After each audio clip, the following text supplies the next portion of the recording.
Canada in 1975 in Winnipeg, which is one of the coldest cities in Canada. We left simply because I guess living in the Philippines for our family wasn't, I guess, a very good time that time. It was martial law, and my father was in prison in Camp Crame for over a year just before that. So he decided to emigrate from the Philippines. And then I finished my high school in Winnipeg and went to university in Montreal at McGill University. And then after that, I studied in Spokane, Washington, philosophy. And I studied I did my master's in education at the University of Toronto. And then I came to this area after I met my wife and stayed here and started working for the federal government, Statistics Canada, since 1991. It was my eldest daughter who heard the violin when she was, I think, 6 years old, and she said, "Oh, I'd like to play that instrument." And so we started at that time. And it was the Suzuki method, which is essentially learning to play at a very young age by hearing.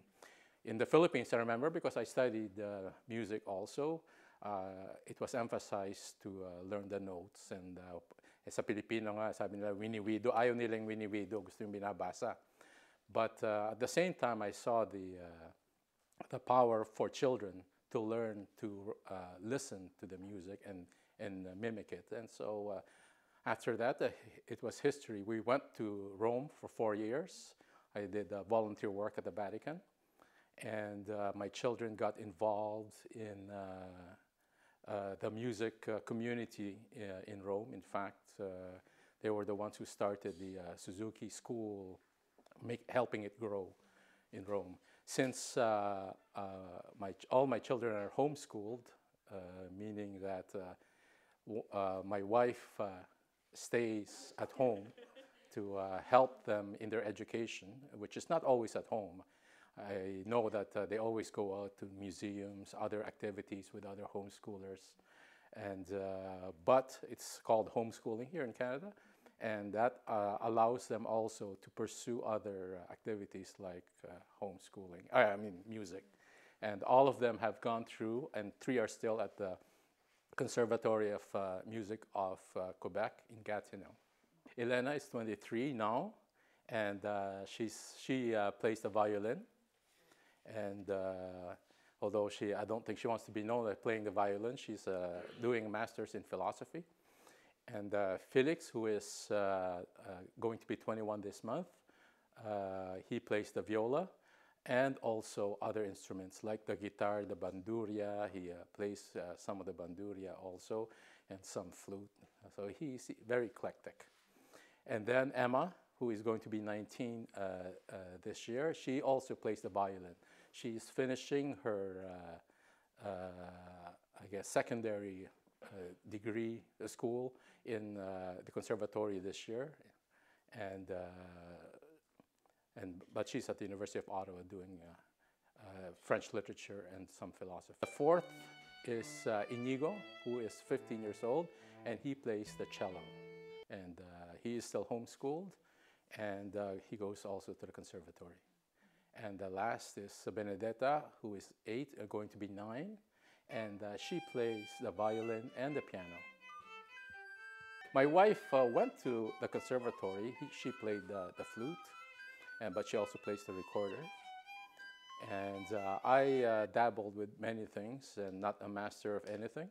But I would say my main instrument now is the accordion. Although when I was young, I learned the piano, the guitar, the trumpet, because of my grandfather's cousin who played the trumpet in the Philippines. So the children have played for the embassy, Philippine embassy events.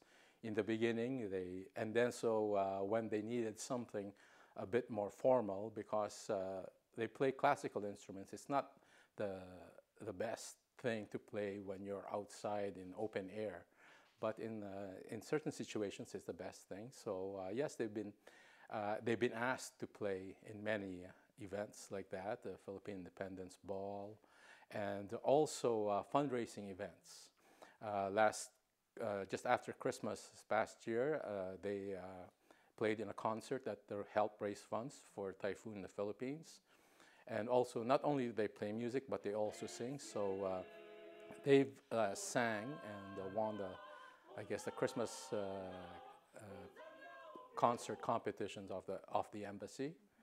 And now, I guess, with Inigo getting older, now they have a full quartet also in voice that they do. So at least the repertoire has changed.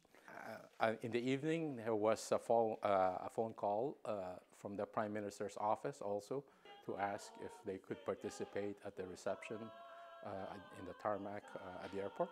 And I was expecting actually the president last year. But this was a surprise that it was this Thursday that it's going to happen for us. And I was looking forward to, in fact, meeting him if I could, simply because I do admire his, I guess, his policy of trying to clean up corruption in the government in the Philippines. I know that it's not easy, and knowing, I guess, from the past, because my father worked for the Bureau of Internal Revenue, and so I know what all that corruption is all about. And I admire him for sticking to what he's doing. I was in the Philippines just this March, end of February, March, and I asked my classmates about what's going to happen in the future.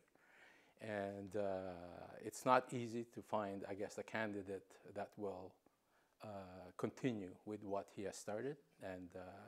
And so I'm hoping that we could find someone who can continue what he has started with regards to cleaning up the corruption in the government.